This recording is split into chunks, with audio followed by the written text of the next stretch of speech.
Olá, pessoal! Estamos aqui hoje mais uma vez para refletirmos juntos a nossa liturgia do dia, tá certo? E nesse sábado, nós somos exortados ao testemunho do Evangelho e à esperança na ressurreição dos mortos. Então, que nós possamos celebrar com fé a memória dos santos mártires. Então, a primeira leitura está em Apocalipse, capítulo 11, versículo 4 a 12. Apocalipse, capítulo 11, versículo 4 a 12.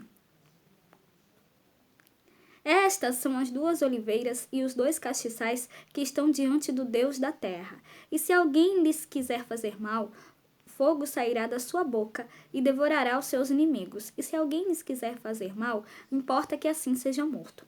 Estes têm poder para fechar o céu, para que não chova nos dias da sua profecia, e têm poder sobre as águas para convertê-las em sangue, e para ferir a terra com toda sorte de pragas, todas quantas vezes quiserem. Quando acabarem seu testemunho, a besta que sobe do abismo lhes fará guerra e os vencerá e os matará. Jazerão seus corpos mortos na praça da grande cidade que espiritualmente se chama Sodoma e Egito, onde o seu Senhor também foi crucificado. E homens de vários povos e tribos e línguas e nações verão seus corpos mortos por 3 dias e meio, e não permitirão que os seus corpos mortos sejam postos em sepulcros. E os que habitam na terra se regozijarão sobre eles, e se alegrarão, e mandarão presentes uns aos outros. Porquanto estes 2 profetas tinham atormentado os que habitam sobre a terra. E depois daqueles 3 dias e meio, o Espírito de vida, vindo de Deus, entrou neles. E puseram-se sobre seus pés, e caiu grande temor sobre os que viram.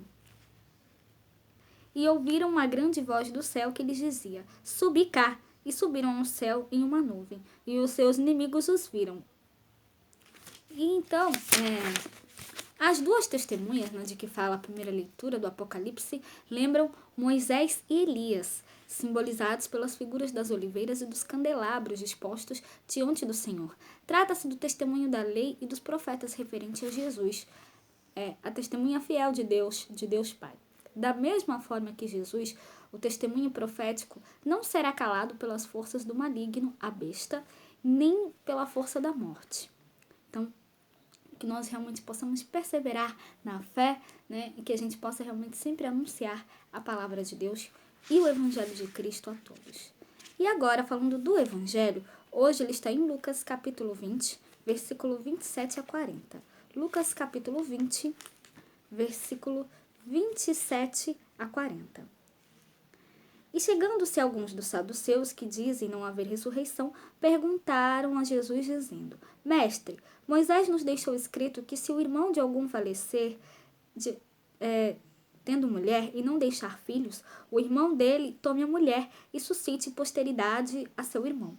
Houve, pois, 7 irmãos, e o primeiro tomou mulher e morreu sem filhos. E o segundo e o terceiro também a tomaram, e igualmente os 7. Todos eles morreram e não deixaram filhos. E por último, depois de todos, morreu também a mulher.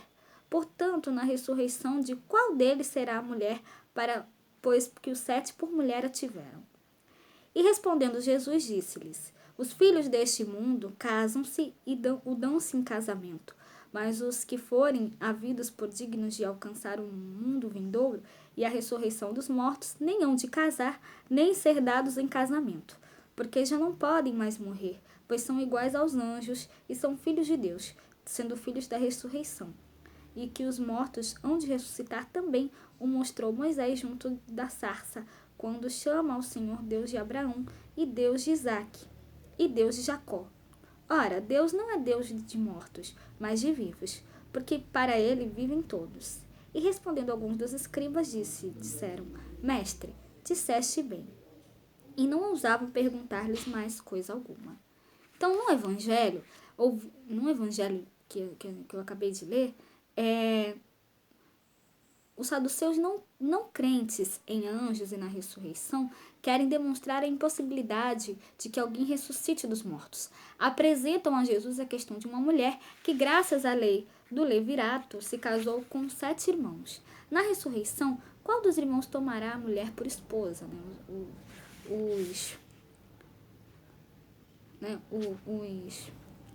Os saduceus perguntaram a Jesus. E aí, Jesus responde por meio de duas afirmações. Primeira, a grande diferença entre a vida presente e a vida futura. Nesta vida, as pessoas tomam-se e se dão em casamento. Na vida futura, não haverá casamento. O que forem dignos da vida eterna serão como anjos, não poderão morrer. Viverão como irmãos e filhos de Deus para sempre. A segunda coisa que Jesus diz é: Deus é o Deus dos vivos, não de mortos. Como Abraão, Isaque e Jacó, todos vivemos para o Deus da vida, tá certo? Então, era isso que eu tinha para falar para vocês hoje.